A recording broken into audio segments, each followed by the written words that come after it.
প্রিয় ভিউয়ার্স, সরাসরি চলে এসেছি সুপ্রিম কোর্ট অফ ইন্ডিয়ার যে অফিসিয়াল ওয়েবসাইট, সেই অফিসিয়াল ওয়েবসাইটে। আমরা জানি ভারতবর্ষের ৫০ লক্ষ শিক্ষক শিক্ষিকা প্রাইমারি এবং আপার প্রাইমারিতে টেট যে এক্সাম, সেটা কিন্তু ম্যান্ডেটরি হয়ে গেছে। এই নিয়ে উত্তরপ্রদেশ সরকার যে রিভিউ পিটিশন করেছিল, সেই রিভিউ পিটিশনে কিছু ডিফেক্ট পাওয়া গেছে বা টেকনিক্যাল কিছু প্রবলেম পাওয়া গেছে। সেইটা নিয়ে আজকের আমরা এই ভিডিওটি আলোচনা করব যে কি টেকনিক্যাল বা কি ডিফেক্ট পাওয়া গেছে। তার আগে আপনাদের কাছে রিকোয়েস্ট, এই চ্যানেলে নতুন হয়ে থাকলে অবশ্যই এই চ্যানেলটিকে সাবস্ক্রাইব করবেন, লাইক করবেন এবং বেল আইকন নোটিফিকেশন অন করে রাখবেন। তাহলে আমরা সরাসরি দেখে নেব যে এই কেসের যে বৃত্তান্ত, এই কেসের বৃত্তান্তগুলো বা এই কেসে কি ডিফেক্ট আছে সেটা একবার আমরা দেখে নেব।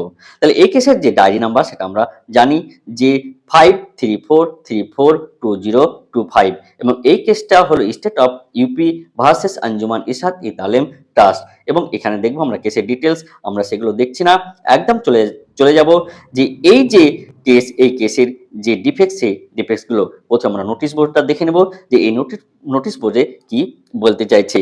এখানে দেখেন লেখা আছে যে পসিড আইডি 2262502025 অর্থাৎ 19 তারিখে কিন্তু এই নোটিশ পাঠানো হয় আমাদের যে অ্যাডভোকেট, অর্থাৎ এই কেসের যে অ্যাডভোকেট মিস্টার অঙ্কিত গোয়েল তার কাছে। এবং এই নোটিশ টাইপটা কি বলছে একবার দেখে নেব যে letter to advocate for review.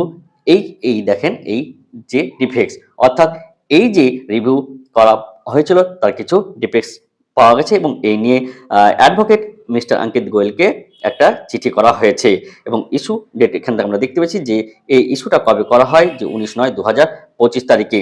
এবং এই যে রিভিউর অর্থাৎ এই ডিফেক্ট যে হয়েছে তার সমস্যা মেটানোর জন্য এইখানে ডেটটা দেওয়া আছে 3/11/2025 তারিখে, অর্থাৎ 3/11/2025 তারিখের মধ্যে এই যে ডিফেক্ট, এই ডিফেক্টটা কিন্তু সংশোধন করতে হবে, না হলে এর কিন্তু একটা সমস্যা আছে। তাহলে এই ডিফেক্টগুলো কি হতে পারে সেটা নিয়ে একবার আমরা আলোচনা করব। ডিফেক্টটা যে হয়েছে তার কিছু টেকনিক্যাল সমস্যা, সেই সমস্যাগুলো হলো যে প্রয়োজনীয় ডকুমেন্টস, সেই ডকুমেন্টস ঘাটতি আছে বা প্রয়োজনীয় ডকুমেন্টসের কিছু ডকুমেন্টস এখনো সাবমিট করা হয়নি।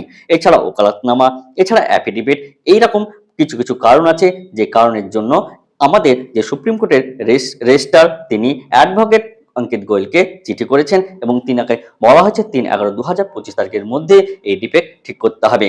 এই ডিফেক্ট যদি ঠিকঠাক না হয় তাহলে শুনানি হবে না এবং সিরিয়াল নাম্বারও কিন্তু পাওয়া যাবে না। এছাড়া যে শুনানি, সেই শুনানি ঠিকঠাক হবে না, অর্থাৎ শুনানি শুরুই হবে না। 3/11/2025 তারিখের মধ্যে এই ডিফেক্ট যদি ঠিকঠাক না হয় তাহলে এই যে রিভিউ পিটিশন সেটাও কিন্তু খারিজ হয়ে যেতে পারে। আশা করব অ্যাডভোকেট মিস্টার অঙ্কিত গোয়েল 3/11/2025 তারিখের মধ্যে এই যে ডিফেক্ট, এই ডিফেক্টটা তিনি ঠিকঠাক করে তাড়াতাড়ি যাতে শুনানি হয়, এই ডিফেক্ট ঠিক করতে 3/11/2025 তারিখ হয়ে যাবে। আমরা আশা করব আমাদের যে গোড়ায় গলদ, সেই গোড়ায় গলদটাকে ঠিক করে নিতে।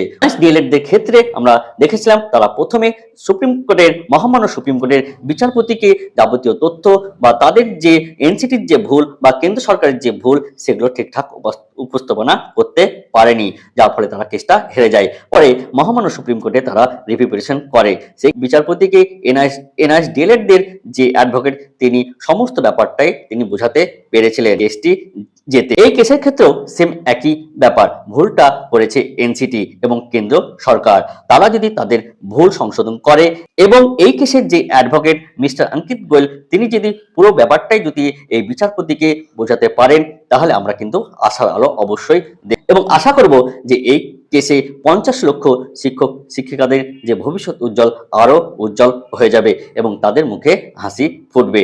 তাই আজকে ভিডিওটা এই পর্যন্ত, এরপরে ভিডিওতে আবার দেখা হবে। ভালো লেগে থাকলে অবশ্যই একটা লাইক করে দেবেন এবং এই চ্যানেলে নতুন হয়ে থাকলে অবশ্যই সাবস্ক্রাইব করবেন। এর পরবর্তী আপডেট কি আসে সেই আপডেট নিয়ে আমরা আবার আলোচনা করব। আজকে ভিডিওটা এই পর্যন্ত, এরপরে ভিডিওতে আবার আপনাদের সাথে দেখা হবে। ধন্যবাদ।